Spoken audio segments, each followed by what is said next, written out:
So I just woke up. I was pretty sore in the morning because yesterday I worked out my entire body. The day before that and the day before that, I just completely skipped workouts. I was very lazy and I skipped workouts 2 days in a row. So yesterday I decided, let me work out my entire body. And what do you know? I woke up today. I was extremely sore. I was so sore. You know, it's something that I've noticed in my life is that tiredness and sadness and soreness can all get mixed up in your brain so easily. Like, I've had times where I'm extremely tired and I'm like, wow, I'm so sad, and then it's like, oh, I gotta go to bed. I've had times where I'm extremely sore and I'm like, wow, I'm so tired, but I just woke up. But then again, wait a minute, I worked out my whole body yesterday. It's kind of crazy how all those things can get mixed up. It's like your brain goes into the same state of just like wanting rest. So I have a couple notes here today for things to talk about. The first note was whole body sore. Just 3 words, whole body sore. Anyways, have you ever, like, does anybody else do this? Basically, when I listen to music, it's always like the same 10 songs at most. Usually it's like the same 6 or 7 songs. And I just play them on repeat, basically. Whenever I'm feeling like listening to music, I just listen to those same songs for sometimes a month or 2, sometimes 3. And then that roster of music, that selection of music slowly changes over time. And I add some and I remove some, and then it changes, but it never really is more than 10 songs at the most, usually less. I don't know if most people do that, or if most people just have like a playlist of a lot of songs, or only listen to new music. I don't listen to much new music. Sometimes these days, I try to be more musically inclined these days, because when I was younger, I didn't listen to any music pretty well up until maybe I was, I don't know, maybe like 18 or so. Then I started to listen to more music, but I don't really remember where I was going with this. But so we'll move on from that.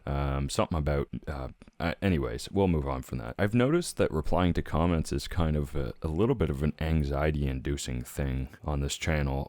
I think that it's kind of weird because, like, when I record a video, a lot of the time I'll get a comment on some of them, and I'm like, I want to reply to that comment with very thought-provoking answer. Probably not the best way to look at it. It's probably best to just reply and stuff normally. I try to reply to as many comments as I can. I also try to, what I do is I heart and I like every single comment. That way nobody feels like not special, and nobody feels like I didn't see their comment, because I do look at every single comment, of course, and I'm sure that will continue to go on until, if I ever hit a point where I have so many comments that it's actually like impeding on my time to make videos or real life or whatever. Speaking of comments though, this channel has been growing, which is actually, it's really nice to see. It really does make me happy, which, I mean, I was gonna touch on that a little bit in the next point that I have on my list of ideas for this video, but before I get to that, I've gotten 12 subscribers in the last 28 days. I don't know what I said in the last video, but like it's been growing exponentially. The last video got almost 200 views already, which is like 2 to 4 times more than most of these videos where I'm just talking, which is like really nice to see. A lot of people liked the drawing in the last one. I tried to do something a little bit different in the last video, tried to make a certain look, and the final edited version of that photo actually looks great. Like, I actually really liked the drawing in the last video.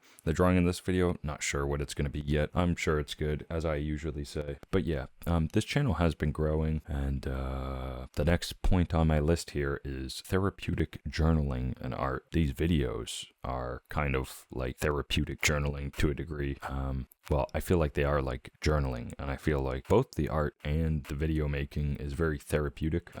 Recording these videos, just like recording an audio log in a sense, is very, it's like almost like meditation, because I'm sitting here just thinking and just stuck with my own thoughts in silence while I record. I try to think about it like I'm talking to somebody, but a lot of the time it feels like I'm talking to an audience. Kind of depends. Like this video, I kind of feel like in my head I'm talking to an audience. Like it feels like I'm talking to a group of people. Whereas sometimes I record these videos and let me just put my mindset into the mindset of someone talking to specifically you. Let me do this. Okay, my mind is now set on just you. How's it going, man?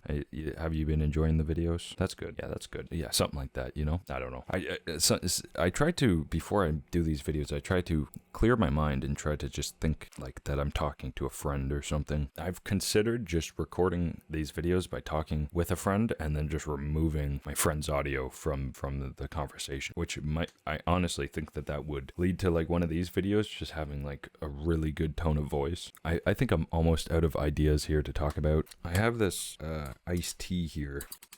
And it has creatine in it, and it's cold iced tea, so the creatine doesn't dissolve, so I gotta mix it around every time I take a sip. Tastes good though, so, you know. Anyways, I think I had another point, but I forgot what it was. So anyways, have a good one. I don't know what this video is gonna be titled. I hope you have a good day.